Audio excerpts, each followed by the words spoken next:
Muy buenas noches, estimada audiencia del periódico regional independiente Los Andes. En esta ocasión les traemos la sexta entrega del programa Destino Político, en cuya temporada estaremos enfocados en que ustedes conozcan a los candidatos asambleístas por nuestra provincia de Chimborazo. Sin embargo, en esta ocasión tenemos una presencia especial. En esta noche tenemos la presencia del doctor Ricardo Vanegas. Él es candidato no por la provincia de Chimborazo, sino a nivel nacional por el Movimiento Centro Democrático Lista 1. Le reiteramos nuestra invitación para que nos sigan en todas nuestras redes sociales: Facebook, Instagram, X, TikTok, para que estén al tanto de la mejor información de la zona centro del país. Su servidor en esta noche será el licenciado Iván Méndez Aguirre. Sin nada más que decir, comencemos.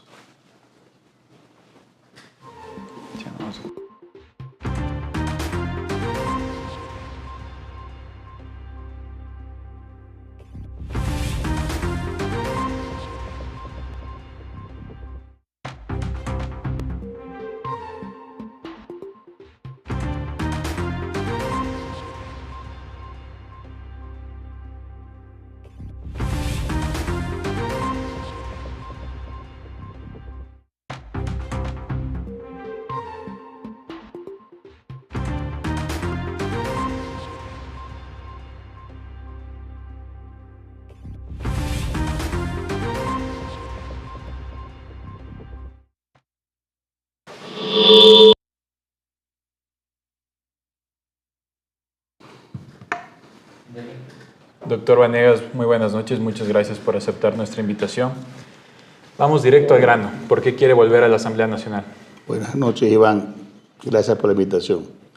Porque en el Ecuador se necesita contar con personas que hayan demostrado cuando estuvieron en la Asamblea que estaban capacitados para estar ahí. Si usted me pregunta ahora, doctor, ¿usted sabe quiénes son los asambleístas de esta provincia? Creo que el Ecuador no sabe, ni siquiera los que viven aquí, porque no han hecho nada, no han trascendido. Y esa es una gran diferencia con los asambleístas que sí trascendemos.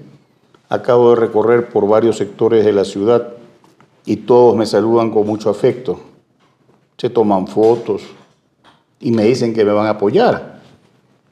Entonces, creo que es importante que ese trabajo que empezamos a hacer de combatir frontalmente a la corrupción, a la narcopolítica, continúe. Porque durante este periodo no ha habido nada. Lo que la Fiscalía General ha hecho es recoger los informes que hicimos cuando fuimos parte del Frente Parlamentario de Corrupción. Y si yo no hubiese presentado la denuncia contra Danilo Carrera o contra los vocales del Consejo de la Judicatura, a lo mejor no estarían sentenciados. El asambleísta tiene que ser un fiscalizador que actúe de manera técnica y objetiva. La oposición nunca se hace para perseguir a alguien, sino para descubrir la verdad. ¿Y qué le diría a la gente que quiere una regeneración en la política y que dice, bueno, usted ya tuvo su oportunidad, fue parte de una legislatura ciertamente impopular como fue la anterior asamblea? ¿Qué le respondería a esa gente? Todas las asambleas son impopulares. Le diría a la juventud y a los que quieren un cambio que siempre hay que votar por el que sí ha demostrado trabajo. Porque terminamos votando personas que ni conocemos. Y eso hace que la asamblea se vuelva cada vez más impopular. Aquí hay muchos que aspiran a llegar a la asamblea no porque son conocidos en una provincia, sino porque quieren el paraguas del candidato a la presidencia. Y eso es totalmente negativo. Ojalá usted, que veo que tiene una muy buena iniciativa, origine debates entre los candidatos a asambleístas en esta provincia y a nivel nacional, para que el elector pueda realmente darse cuenta de quién está votando. No es lo mismo votar por un presidente que por su lista de asambleístas. Eso los ciudadanos deben comprender, que el debate en la asamblea tiene que elevarse. Ojalá nosotros pudiésemos volver al inicio de la democracia en el año 79, cuando nosotros pudimos contar ya con un Raúl Clemente Huerta, con Otto Rosemena, con Carlos Julio Rosemena, con el mismo Rodrigo Bora, y tantos más que le puedo decir. Era un debate de altura. encontrar políticos así ahora es difícil, ¿no? Bueno, tú tienes uno a tu frente, sentadito aquí. Del resto no sé, pues, o sea, si tú integras una mesa de justicia en la que yo estuve y te sientas con 9 personas que no saben de lo que están hablando, la pregunta es por qué están sentados ahí. ¿Quién es el culpable? Los electores de cada provincia que los eligieron. Esa es la verdad. Entonces ahora yo le tengo que pedir a la población que vean bien por quién van a votar. Deben votar por las personas antes que por los partidos. Elijamos a las personas correctas, a las que no tengan ningún temor de enfrentar a la delincuencia, a la narcopolítica, y a los que desde su asamblea, desde su curul, sean una voz directa para proteger los derechos de los ciudadanos. Usted en la anterior legislatura fue candidato por Pachacutic, si no mal recuerdo, y ahora está terciando por Centro Democrático. Cuéntenos un poco sobre este cambio en su afiliación partidista. Ahí hay una equivocación. Yo no he sido afiliado a ningún partido político. Bueno, entonces por el partido que lo apoya. Cuando fui candidato a la asamblea por Pachacutic, fui invitado a participar y fui el último candidato a la asamblea inscrito. ¿Fue candidato asambleísta nacional o por alguna provincia? Nacional. Y mi paso por la asamblea trascendió y entiendo yo que ayudó mucho a Pachacutic. Desde la primera sesión. Pero es que uno en la política tiene que tener estrategia, ¿verdad? Yo sabía lo que tenía que hacer y terminé siendo una voz de opinión que hasta el día de hoy se siente en el Ecuador. Ahora, yo he estado alejado de la política porque cuando terminó la asamblea les dije a los electores y al pueblo ecuatoriano, yo regreso a mi oficina, usted sabe que soy un abogado de connotación nacional y regresé a mi oficina a trabajar. Y he estado trabajando y he manejado varios casos importantes que han salido en los medios. Pero mientras fue asambleísta, ¿cómo fue su posición partidista? Yo siempre cumplí con las resoluciones y disposiciones del Consejo Nacional de Pachacutic. Hay asambleístas que lamentablemente tomaron una posición ambivalente. Sí, Pachacutic se cindió en esa asamblea, ¿no? Porque había un problema interno en Pachacutic. Habían los que consideramos que Pachacutic debe ser un movimiento de integración, donde deben estar no solamente el sector indígena, sino también los mestizos y todos los demás sectores, y donde la izquierda debe entender que para poder llegar a ser poder no puede ser radical. Yo creo en la protesta social, pero en destruir calles, destruir casas, destruir edificios, en eso no puedo estar de acuerdo. Ese Pachacutic radical, además, tenía el tinte hasta hace pocos meses de ser correístas, porque ellos andaban con los correístas. Entonces no me venga a mí a decir, porque algo usted me va a reconocer, yo puedo ser todo menos correísta, ¿verdad? Entonces yo he estado en Pachacutic y me mantuve en una posición de defensa de los derechos y cumplí con las disposiciones que me dio el Consejo Político de Pachacutic. Los que no cumplieron son esos 5 asambleístas que se fueron hacia el correísmo. Esa es la verdad. Luego hubo un cambio en la administración. Ahora está al frente el señor Isa, ¿no? Y el señor Churuchumpi. Ellos se han radicalizado, están de candidatos. Yo sinceramente les deseo mucha suerte. Es importante que participen y sobre todo para el compañero Isa, es importante que participe para que él se dé cuenta que si él no busca la integración en un movimiento, difícilmente va a tener una integración en la votación nacional. ¿Cree que le va a ir mal en la candidatura presidencial? Creo que no le va a ir bien, que no es lo mismo. Y a los Pachacutic moderados que hay en todo el país y con quienes me encuentro identificado y ellos se identifican conmigo, los invito a buscarme en la lista 1, porque Pachacutic no tiene asambleísta nacional, no hay candidato. Entonces, ¿qué mejor que votar por un Pachacutic que está de candidato ahora en la lista 1? ¿No le parece? La ciudadanía lo determinará. Doctor Vanegas, cuéntenos un poquito sobre su trayectoria en la asamblea. ¿Qué fue lo que hizo como asambleísta y por qué, digamos, tiene esa aspiración de volver? ¿Qué quedó inconcluso? Bueno, ¿quién llevó los juicios políticos más importantes en el periodo anterior? Fui yo. Empezamos con el juicio político al señor defensor del pueblo, Freddy Carrión, que terminó preso. Seguimos con el juicio político al superintendente de compañías porque había un desfalco de 900 millones de dólares al ISPOL, que causó un gran prejuicio a la Policía Nacional y sus familias. Y producto de nuestro trabajo, además, se logró recuperar 350 millones de dólares que estaban en el Banco Central.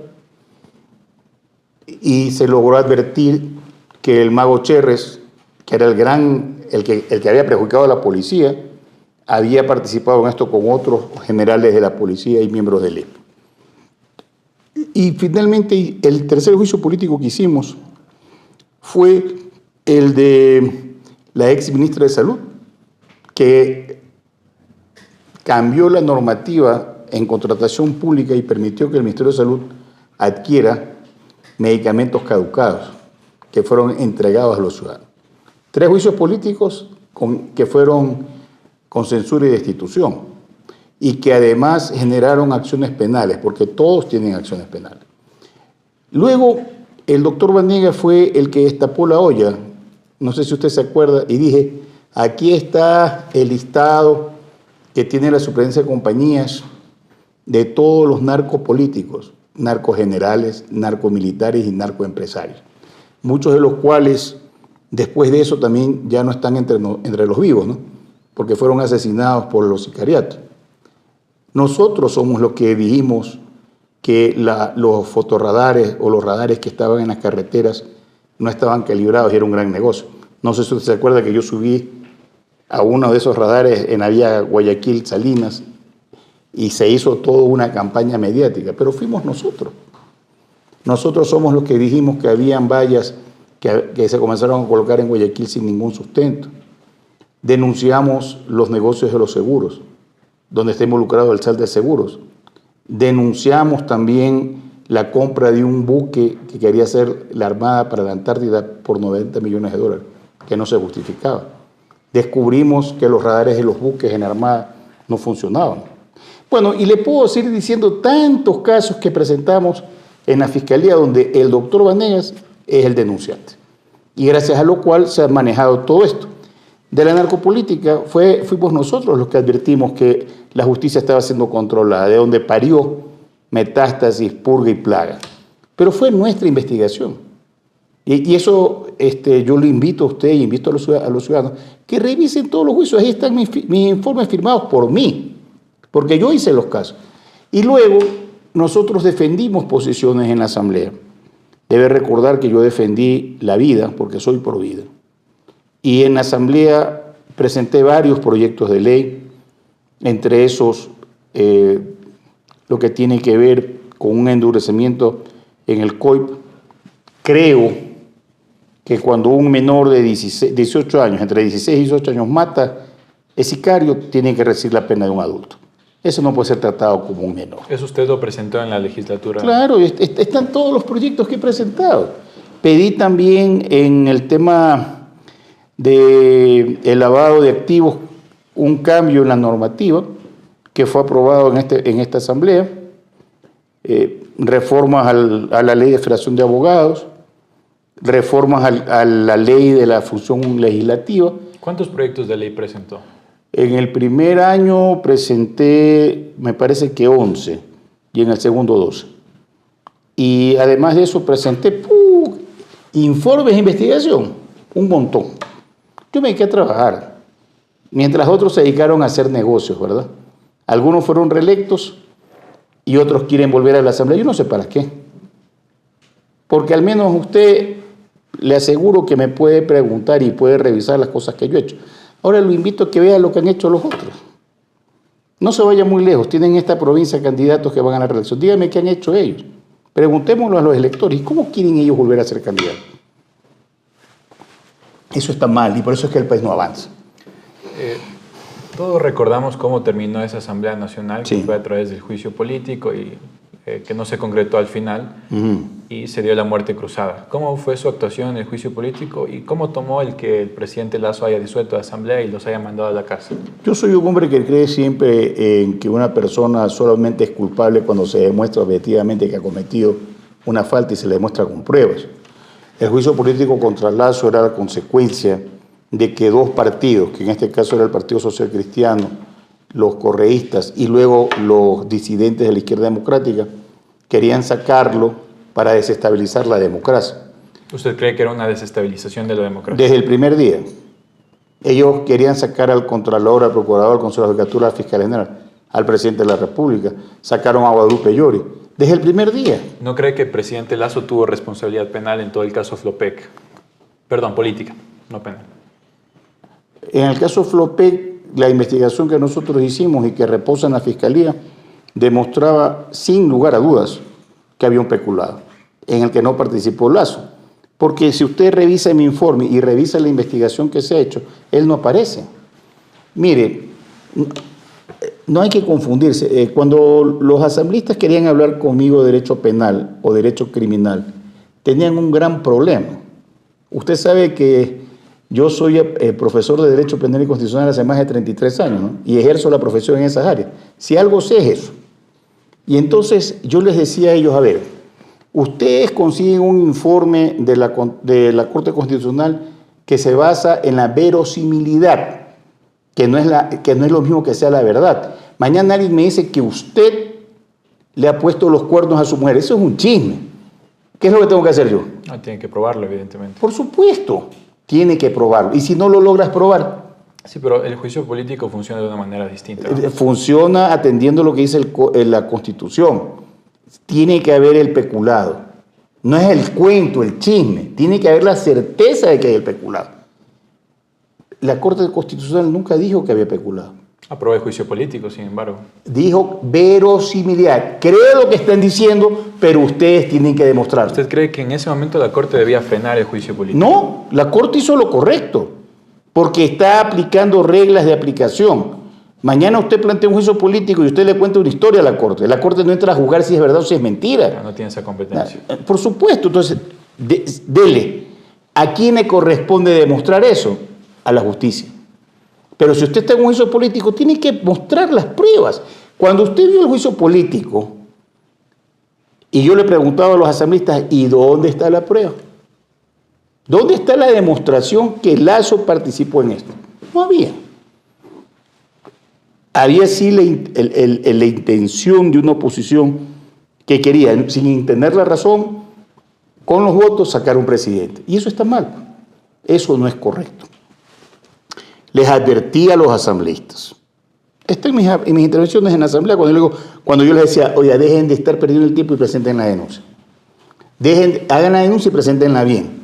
Y finalmente les digo, ustedes que no saben derecho constitucional, no se dan cuenta de que el presidente Lazo, hasta antes de la votación, puede emitir el decreto.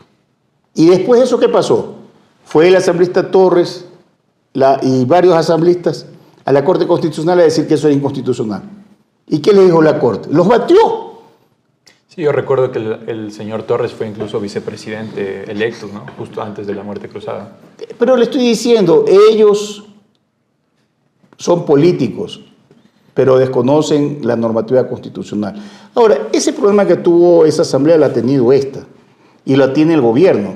Porque si usted tiene un grupo de asambleístas, un grupo de asesores jurídicos en la presidencia y de asesores jurídicos en la asamblea, y presentan ustedes informes a la Corte Constitucional, se supone que han hecho bien la tarea, pues, ¿no? Pero si la Corte te termina bateando, quiere decir que no tienes abogados malos, sino maletas. Ojalá que usted nunca tenga esos abogados porque va a perder un juicio, pues, ¿no? Eso es lo que está pasando con el Ecuador. ¿El señor Jairal es el candidato presidencial de su partido? Es el candidato del Centro Democrático, es el que me invitó a mí. ¿Él le invitó personalmente? Por supuesto. Mire, yo estaba como siempre en mi oficina trabajando. ¿Usted fue candidato en 2023 o no? No. Yo, el 2023, cuando se disolvió la asamblea, Fernando Villavicencio, con quien yo tenía un grado de amistad y con quien hicimos varios de los informes del Frente Parlamentario, me dijo que iba a ser candidato a la presidencia. Me dijo inclusive que había la posibilidad de que yo participe con él. Yo le pregunté, hermano, ¿con quién vas? Cuando me dijo que iba que era el movimiento de la señora Rómulo, que te vaya bonito. Ahí no voy a estar yo. También le dije a él, mira... Nadie más le ofreció una candidatura. Yo fui electo candidato por Pachacuti para ser asambleísta nacional. Quien impidió que yo sea candidato fue casualmente el señor Churuchumbi y el señor Isa, porque el presidente del Tribunal Electoral tenía que oficiar al Consejo de Captura para poner un veedor en el momento de la votación. Nunca hubo eso. ¿Pero el señor Churuchumbi ya era el presidente de Pachacutic? Había el conflicto en ese momento, que habían 3 listas. Pues entonces eso me terminó perjudicando a mí. Claro. Y obviamente yo decidí tampoco participar, porque además de eso había un informe de nuestras fuentes humanas que yo le dije a Fernando, mira, han puesto un precio de $200,000 por tu cabeza y por la mía. Y a mí porque tú te pones a hablar de los lobos y como yo ando contigo, me embarcan en este problema. Yo prefiero irme a mi casa y estar tranquilo, ¿verdad? Me fui, no fui candidato y luego pues ya yo estaba aquí y finalmente me han pedido que nuevamente participe. No solamente fue el movimiento uno, me pidieron otros movimientos, con los que evidentemente yo descarté posibilidades, porque a mí no me gustan los movimientos de alquiler. ¿Nos puede decir quién se los pidió? No, mire, en la vida, cuando uno quiere llegar a viejo, es mejor no hablar muchas cosas. Pero para saber, ¿no? Para que la ciudadanía sepa. No, vea, el peor enemigo del hombre es el sapo, ¿verdad? Y usted está joven para seguir esas mañas. ¿Ok? Pero bueno, cuéntenos cómo se concretó la candidatura suya. Bueno, yo soy un ciudadano de Guayaquil, me hacen un ofrecimiento porque viene el candidato a la presidencia del Movimiento 1, que era candidato a asambleísta nacional, claro, y decide renunciar para poder ser candidato. Y me dice, Ricardo, quiero invitarlo a ser candidato. En esa reunión inclusive, que fue en la ciudad de San Borondón, estuvo presente un coterráneo suyo, el señor Rafael Lucero, que es testigo, cuando me propuso ser candidato. Y yo le dije, bueno, está bien, voy a aceptar, porque yo, que soy un cientista político, me doy cuenta que, si bien es cierto, el correísmo tiene una votación muy fuerte, entre el 22 y el 23%, hay una votación espuma que la tiene Noboa. Hay mucha gente que está con Noboa porque no saben por quién votar todavía. En el momento que salga una tercera opción, él va a comenzar a bajar. Y hay una cantidad de candidatos que no pasan del 1%. Y que no van a pasar del 1%. Jairala se convierte en una opción potable porque está en el centro. Es un hombre de centro que puede traer votación de derecha y de izquierda. Pero ya faltan 2 meses para las elecciones y no se ha visto ese crecimiento. Está en el 6%. En el 6%. En el 6%. Y además le voy a decir una cosa. Según los estudios que nosotros tenemos, que no son los que son pagados por... Okay. Y si usted no me cree mucho, le puede decir a quién usted puede llamar y le va a decir lo mismo que yo le voy a decir. Pero vea, en política es muy difícil para un candidato que nadie conoce hacer ser conocido en 2 meses. Bueno, el señor Jairal había sido prefecto de Guayas, había sido candidato es conocido. A alcalde de Guayaquil, o sea, tenía su reconocimiento. Tiene su reconocimiento. ¿Y usted cree que el doctor Vanegas no tiene ese reconocimiento a nivel nacional? También, pero entonces ¿por qué no ha despegado ya en las encuestas? Porque fue el último en lanzarse y porque está en el 6%. Entonces, no es que no ha despegado, él ya se ha ido del pelotón. Está tercero ahora. Tercero. Y yo pienso que él, si hace bien las cosas en los próximos días, a lo mejor va a entrar a pelear en la entrada a la segunda vuelta. ¿Le disputaría el puesto al señor Noboa o a la señora González? Al señor Noboa. La señora González está fijo ahí. Con 22 puntos tú llegas a la segunda vuelta. ¿Llegas segundo o llegas primero? Noboa tiene la aspiración de ganar en una sola vuelta todavía.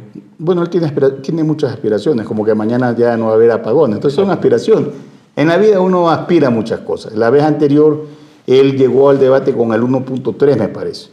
Pero la votación anterior es distinta a esta. Tiene otro contexto. ¿Verdad? Ya no vas a encontrar a una persona que no habla y que nadie toca. Ahora resulta que él es el malo. El presidente.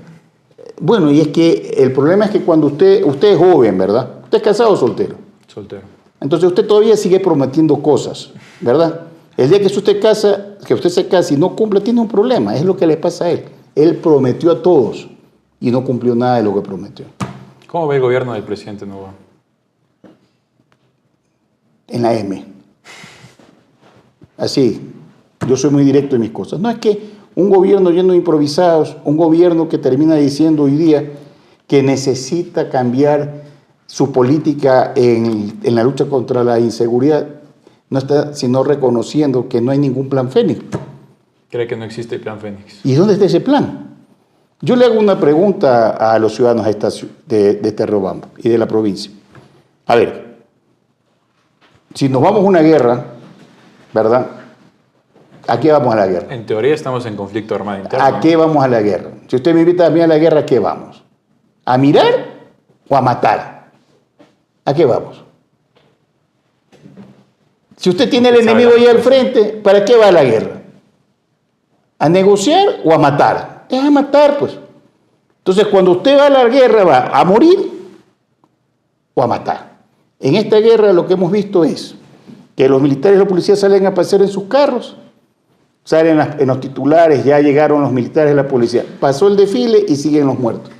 Total, 5.000 muertos víctimas del sicariato versus 102 delincuentes muertos. En esta guerra, ¿quién está ganando? Nos están dando una paliza, ¿o no es así? ¿Qué debemos hacer? Comenzar a aplicar el derecho penal del enemigo. A los terroristas solo se los acaba eliminándolos.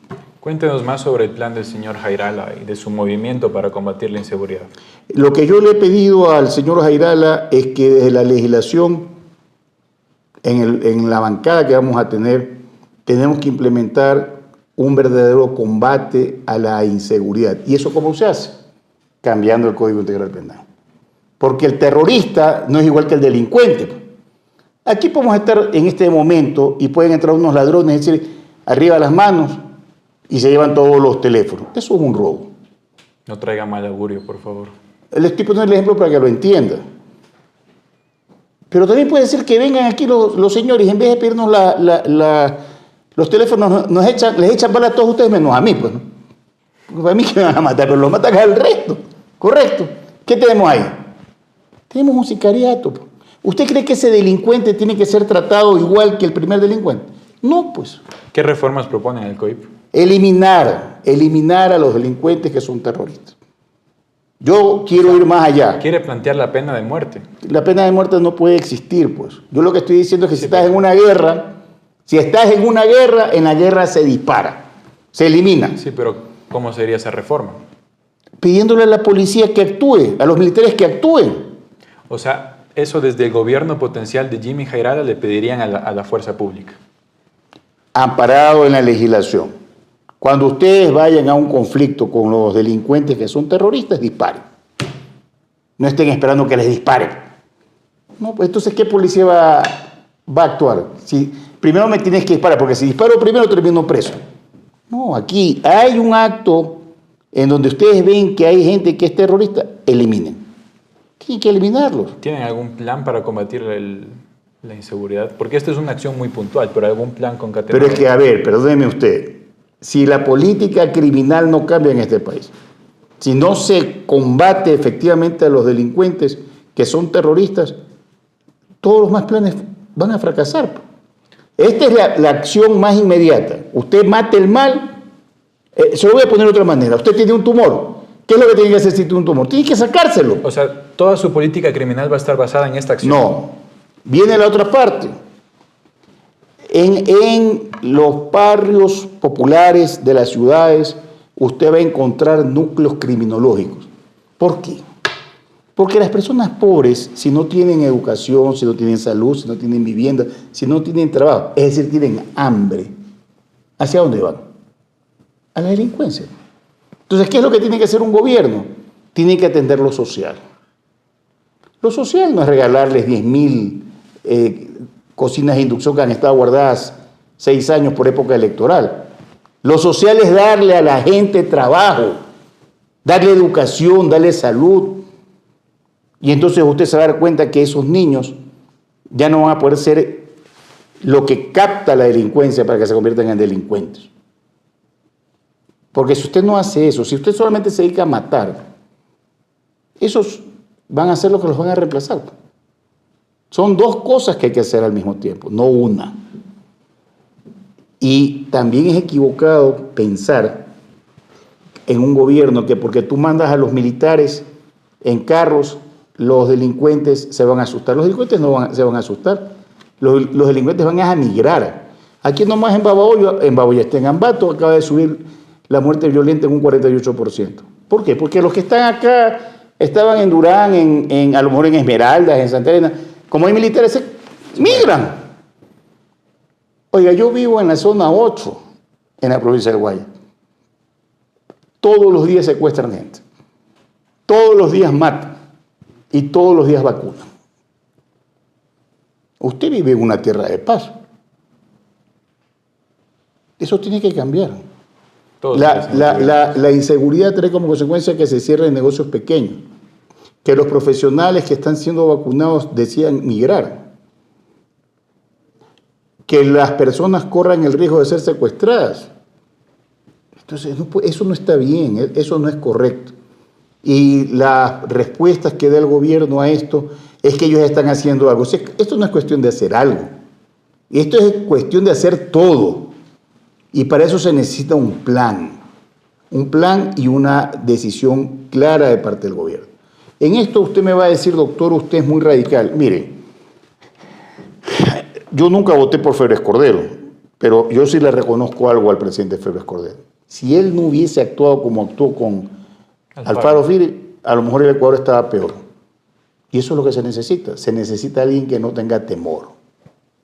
¿Es Jimmy Geral una persona que no tiene temor para actuar? Yo creo que sí, pero desde la Asamblea voy a estar yo y voy a empujar ese carro. ¿Y qué opina de los colectivos de derechos humanos, por ejemplo, que se podrían oponer a estas medidas? Bueno, y que los derechos humanos vayan a defender a las víctimas del sicariato. Hay 5.000 familias que tienen fallecidos. ¿Y por qué no van a defender a esas personas? ¿Qué derechos humanos no tienen ellos? ¿Usted cree que una persona que muere joven, que no ha hecho ningún mal y de pronto lo matan, no tiene derechos humanos? Bueno, no tenía. Y que el que mató sí tiene derechos humanos. Perdóneme, estamos en un conflicto de derechos. Y cuando hay un conflicto de derechos, tenemos que proteger el derecho de la mayoría. ¿Y cuál es el derecho de la mayoría? Los 18 millones de habitantes frente a lo mejor 20 o 30.000 terroristas. ¿Qué nos toca hacer? Si usted me está diciendo que estamos en una guerra y la estamos viviendo, la guerra no es para negociar. La guerra es para ejecutar. ¿Sabe el riesgo que yo corro cada vez que recorro este país y hablo de estos temas? Pero alguien tiene que hacerlo. No podemos seguir teniendo políticos paniaguados. No. En la Asamblea tiene que haber gente valiente. ¿Cuáles son las expectativas que tiene Centro Democrático para la bancada en la Asamblea? Son dos elecciones diferentes, ¿eh? Una es, la meta primaria es llegar a la segunda vuelta con Jimmy Geraldo.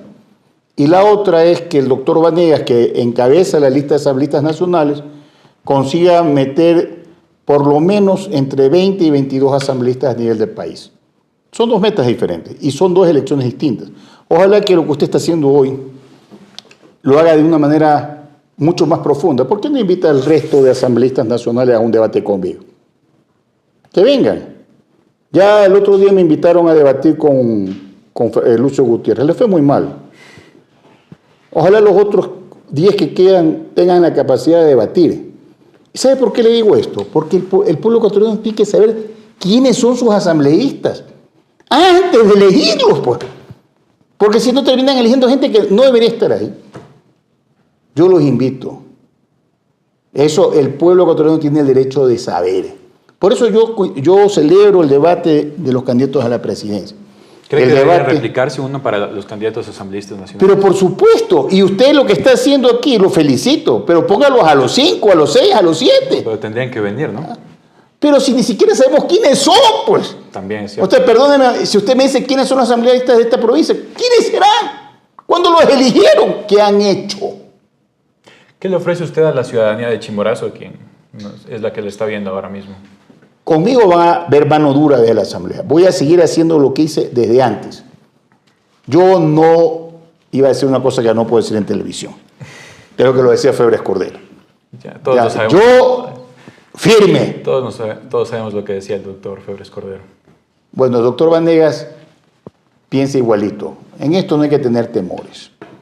Y para temas puntuales en la provincia, como la desnutrición crónica infantil, que usted sabe que Chimborazo es la provincia que mayor afectada se ve. Yo lo que puedo ofrecerles desde la Asamblea es preocuparme de legislación que ayude a la desnutrición, una mejor atención de salud, porque yo fui el que hizo la investigación de los temas de salud en los gobiernos anteriores. Y le quiero decir una cosa que también me voy a preocupar, es en el desarrollo del turismo comunitario. No puede ser que hayan lugares aquí que pertenecen a las comunas, que las visiten los extranjeros y los nacionales. ¿Qué pasa con los ecuatorianos? ¿Por qué no vienen a visitar esas comunas? ¿Y cómo incentivaría el turismo en ese sentido? A través de leyes. Hay que propiciar esto. Usted sabe que yo soy muy identificado con la clase, no con la clase, sino con el sector indígena en general. ¿Tiene buena relación con el sector indígena? Con el sector indígena moderado somos de amores. Con el radical, ellos no me quieren. Pero yo no es que no los quiero, mi corazón siempre está abierto. ¿Y ha tenido conversaciones con el sector indígena de Chimborazo? Por supuesto, y con el sector indígena de las otras provincias. Y por eso lo invito a ver, vamos a ver cuántos votos saca el señor Isa y cuántos votos saca el doctor Vanegas. Esto es bien sencillo, y vuelvo a invitar a los compañeros Pachacuti de los sectores indígenas, no se olviden que su pana, el doctor Vanegas, está de candidato a asambleísta nacional. Soy clarito, ¿no? Y ustedes espero que me invite después de la votación. Y ahí quiero que me muestren resultados, quién sacó más votos, Isa o Vanegas. Vamos a hablar sobre temas de coyunturas, doctor. Dígame. Hasta hace poco hubo una pugna entre la Asamblea y el Ejecutivo por el tema de la ley antipillos. Sí. Usted, que bueno, tiene conocimiento en derecho constitucional, ¿quién cree que tiene la prevalencia en este caso? La Constitución es muy clara y la Ley Orgánica de la Función Legislativa también. Para aprobar una ley hay un procedimiento, incluido las leyes económicas urgentes. Evidentemente, una ley económica urgente puede ser rechazada y archivada en el primer debate. Puede ser en el primer debate ya. Claro, por supuesto. Tanto así que el señor presidente de la República, Daniel Noboa, el doctor Vanegas, que también era asambleísta, archivamos una ley en primer debate. Él también votó por eso. ¿Cómo fue su relación en el legislativo con Daniel Noboa o no había? El doctor Vanegas era uno de los pocos que hablaba con Daniel Noboa. ¿Cómo era el asambleísta Daniel Noboa? Distante. Eso es lo que le puedo decir. Conmigo siempre he tenido una buena relación. Cordial. Hasta el día en que fue elegido y que lamentablemente por el tema de la gobernabilidad pactó con el Dios y con el diablo, o sea, con los socialcristianos y los correístas. Y como usted comprenderá, yo puedo ser su amigo, pero el día que usted tiene malas compañías, hasta ahí no más compañeros. Si el correísmo regresa al poder, ¿está bien? Usted, como asambleísta o su bancada, ¿se podrían poner de acuerdo para trabajar con el gobierno o con ellos no? Mire, los asambleístas tenemos una obligación. Tenemos que preocuparnos en proteger los derechos de los ciudadanos. Las oposiciones tienen que ser siempre críticas. La oposición se hace con la cabeza, no con el hígado. Si el gobierno, el que sea, hace actos de corrupción, tenga la seguridad que yo ahí no voy a estar nunca. Pero jamás. Supongamos que el correísmo llega al poder, propone, la presidenta González hace una propuesta de ley a la Asamblea. ¿Ustedes consideran que es beneficiosa? Si son propuestas económicas urgentes que beneficien al Ecuador, siempre que no haya más impuestos, tenga la seguridad que nosotros tendremos que votar por eso. Porque tampoco podemos crear trabas a un gobierno. Pero si es crear más impuestos, tenga la seguridad que al menos el que le está hablando aquí, naranjas. Yo no creo que poner más impuestos es la solución. Hay que incentivar la producción en el Ecuador, traer inversión, proteger a los que hacen industria nacional. Porque si no, si ellos no dan trabajo, ¿qué hacemos? No todos los ecuatorianos pueden ser servidores públicos, ¿no? Volvamos a este tema de la ley antipillos, la pugna ejecutivo-legislativo. Nos está diciendo que sí se puede archivar en un... No lo digo yo, está en la Constitución. Y además le pongo que como ejemplo que Noboa votó por eso también. El gobierno dice que se tiene que archivar en 2 debates y ya se está publicado en el registro oficial. Pero también yo le acabo de decir que el gobierno dice muchas cosas porque tiene esos abogados maletas. Y la Corte Constitucional les batea y les dice, ustedes vayan a estudiar. El gobierno tiene la posibilidad de enviar un proyecto de ley que está vetado al registro oficial. Y el registro oficial no puede hacer nada porque no le corresponde determinar que esa ley es inconstitucional o que el procedimiento de la aplicación es inconstitucional. Para eso hay que hacer dos cosas: demandar la inconstitucionalidad o tener una nueva asamblea y pedir la derogatoria de la ley. Eso es lo que hay que hacer, porque quiero que entienda esto. Si algún día usted es elegido autoridad, ya sea por votación popular o por designación, todo lo que usted haga es legal, todo. Ahora, que eso que es legal sea legítimo es otra cosa. Porque si viola derechos constitucionales no es legítimo. Y si es ilegal, tampoco es cuestión de decir es ilegal. Hay que ir ante un juez y el juez tiene que declarar la ilegalidad del acto. Entonces, en esta acción del gobierno nacional, ¿ve un comportamiento autoritario? ¿Ve a Noboa como un presidente autoritario? Creo que todos los ecuatorianos vemos eso. Porque, a ver, vamos a poner otro ejemplo, si me permite. Adelante. Vea usted, por ejemplo, vienen y la sancionan a la señora vicepresidenta Abad. La sancionan con 150 días de suspensión y le inician un sumario, además, administrativo. Pero aquí presten atención a lo que les voy a decir. Primero, la señora dicen que cometió una falta que no iba a trabajar 3 días. Primer acto. Segundo acto, la ministra del Trabajo dicta un acuerdo donde dice que va a sancionar a los funcionarios que han faltado más de 3 días. Retrocedamos un poco en el tiempo. La Constitución, en el principio de legalidad, establece que todos los ecuatorianos tenemos que ser juzgados por leyes preexistentes y por procedimientos preestablecidos. Entonces, para que la señora Abad pudiera ser sancionada de alguna manera, el reglamento tenía que existir antes. No puede ser que primero cometo la falta y luego me hacen el reglamento. Procedimiento que viola la Constitución. Luego le inician el procedimiento y le dicen, le vamos a iniciar un procedimiento porque usted ha cometido una falta que es sancionada con 30 días. 30 días. Entonces a usted le inician el procedimiento, digamos así, por una falta grave. ¿Cuál es el máximo de la sanción? 30 días. Al final, la señora, que para mí es como Cantinflas, ¿verdad?, termina diciendo que ella va a ponderar y le aplica una sanción que no está en la ley. ¿Cómo se puede sancionar a una persona si la sanción no se encuentra en la ley? Y ella trata de justificar lo de la ponderación.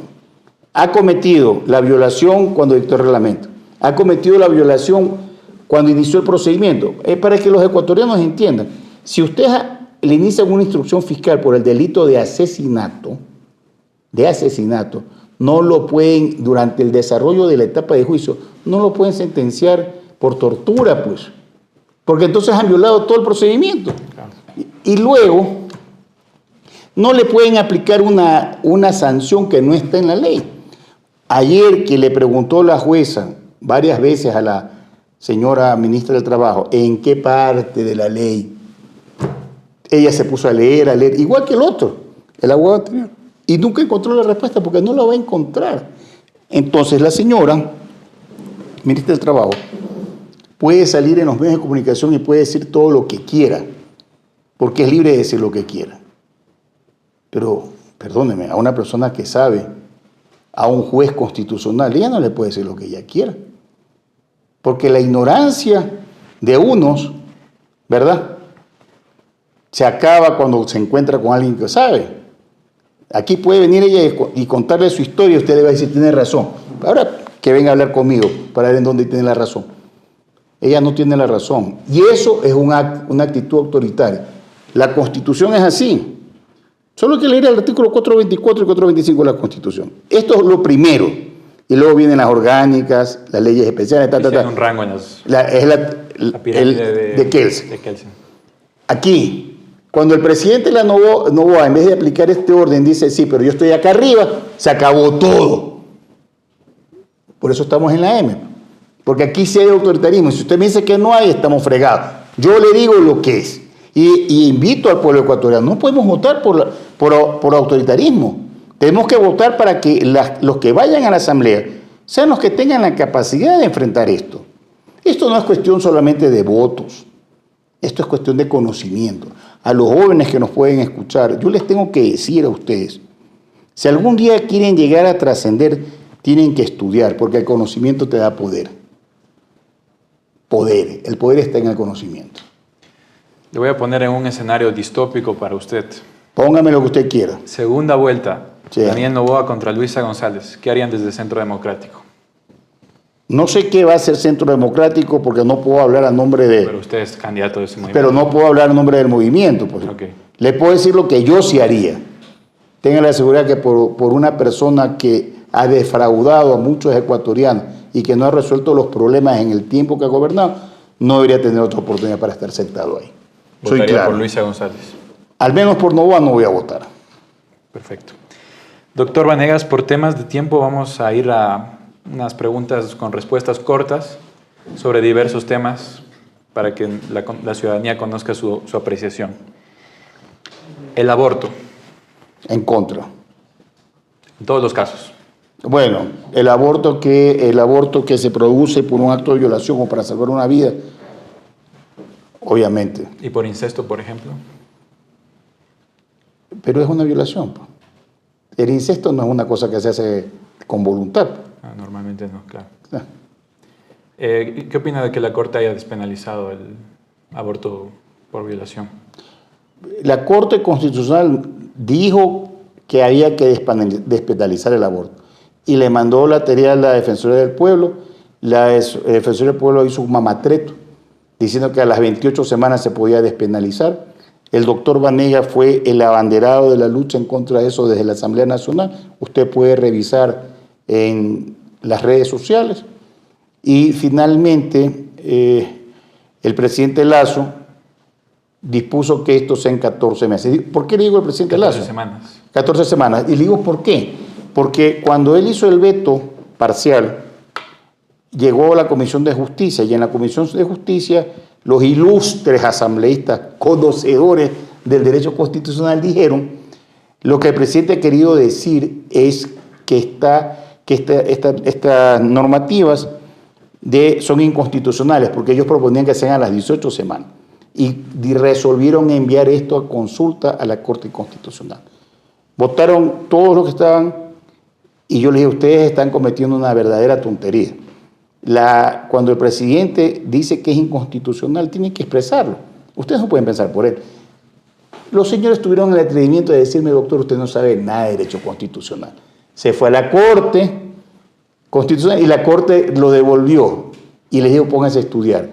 Me acuerdo en esa sesión, le digo, ¿y quién es el que no sabía derecho constitucional? ¿Ustedes o yo? Yo les dije lo que iba a pasar. Eutanasia. Yo creo en la eutanasia, soy defensor de la vida, sin embargo también creo en una muerte digna. Y si una persona está sufriendo, tiene derecho a morir con dignidad. Yo estoy a favor de eso. ¿Consumo de marihuana legal? ¿Cómo? A ver, para legalizar el consumo de marihuana, tanto de forma recreativa como Pero de es que, forma... ¿de qué? Usted me va hablando, hay drogas que se pueden consumir que son recreativas, el cannabis, por ejemplo. El cannabis. Ya, eso, obviamente, A favor. ella está a favor, ya no puede decir que está en contra, el cannabis se lo está No, pero le vendiendo. estoy preguntando por su postura personal. Puede que esté legal, pero usted tiene una postura. Yo siempre voy a estar de acuerdo con lo que está en la ley y en la Constitución. Cualquier consumo de una droga medicinal, yo no puedo estar en contra. Y el cannabis es medicinal. No, pero también tiene una concepción recreativa. Sí, pero es medicinal. Así se lo tiene conceptuado, ¿verdad? Pero si usted me diga que vamos a consumir marihuana, cocaína, no, pues eso no va a estar de acuerdo. Yo dije la marihuana nada más. No, pero es que hay una diferencia entre la marihuana y el cannabis, pues no es lo mismo. Usted Bueno. ya luego me corrigió La pregunta, sí. Y ahora yo le voy a decir que yo nunca he consumido, ni he fumado nunca, no he tenido necesidad de eso.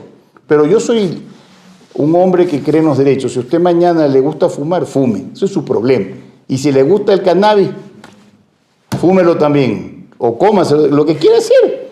Yo no le voy a decir que no lo haga, ¿verdad? ¿Qué opina del matrimonio igualitario? Yo respeto los derechos de las personas para escoger sus parejas. Antes era prohibido, cuando yo era joven era prohibido. Claro. Ahora es permitido. Es una manera de expresarse, ¿no?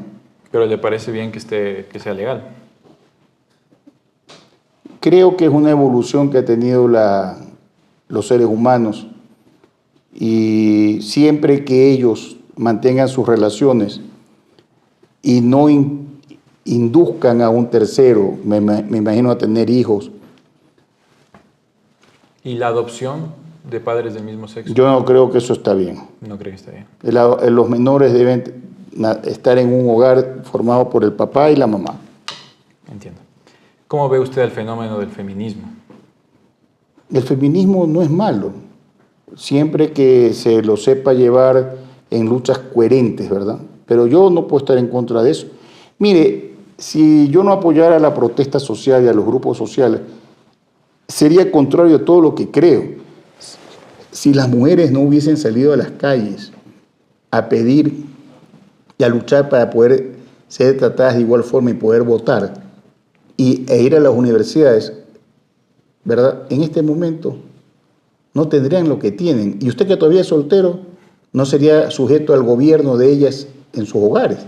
Entonces yo no puedo estar en contra de eso. Creo que está muy bien la lucha que han tenido ellas. Ojalá hubiesen más mujeres que lucharan por las mujeres, y algún día ojalá tuviéramos nosotros una presidenta de la República, una presidenta de la Corte Suprema de Justicia. Ojalá. Yo estoy a favor de eso. ¿Del libre porte y tenencia de armas? Eso hay que analizarlo. Yo estoy de acuerdo en que las personas podamos tener armas siempre que cumplamos con los requisitos que establece la ley. Es decir, si usted tiene problemas psicológicos o psiquiátricos, usted no puede portar armas.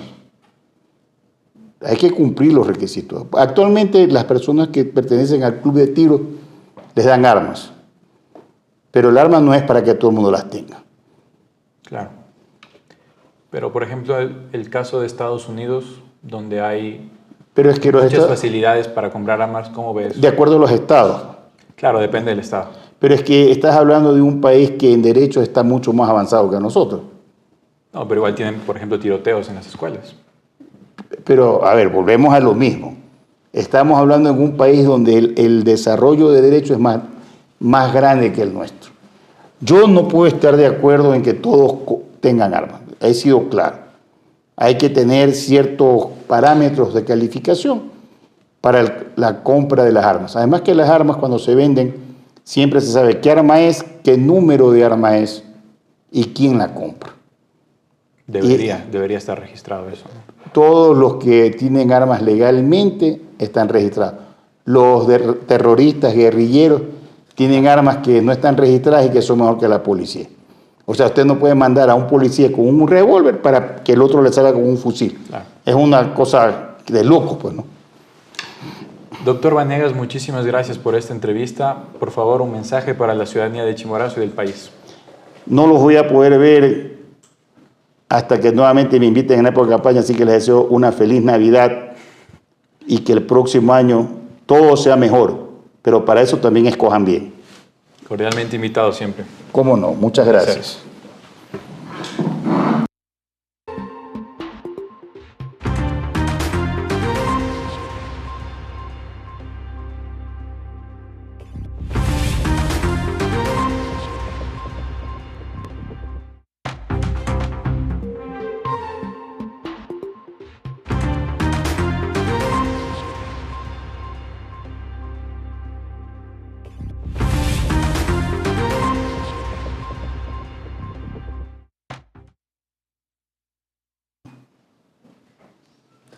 Y con ustedes, amigos, muchísimas gracias por estar pendientes de esta entrevista. Les invitamos a seguirnos en todas nuestras redes sociales, a que estén pendientes de nuestras ediciones digitales e impresas. Para mí ha sido un placer estar con ustedes esta noche y nos veremos el próximo año, en enero, la primera semana de enero, para juntos seguir forjando un gran destino político para nuestra provincia. Buenas noches. ¿Alguna foto con él?